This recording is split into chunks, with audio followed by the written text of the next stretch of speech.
So what do we do with the wastewater or the brine that comes after the desalination process? The water with impurities that we don't have a use for. How do we get rid of that? Well, as you just heard in Alexis's package, one option is deep well injection, but let's talk about what that is. As the name suggests, it's where we take that brine or wastewater and we inject it down a well. A deep well, and to do that you need some very high pressure to push all that water deep down through the ground and into a formation, a permeable rock that will accept that fluid.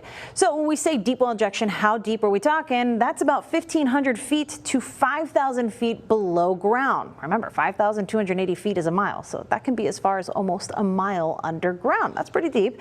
And it's not a very common process. According to a survey conducted by the Texas Water Development Board of desalination plants around the state, only about 4% of desalination plants use this process to dispose of brine. So let's take a closer look at how this could work in the coastal bend. I've got an example here. It's not perfect, but on the right is a water well where we'd be taking water from the aquifer. On the left is an example of a deep well where we inject that brine. So as high pressure forces that brine down, that will go into a permeable formation called a karst.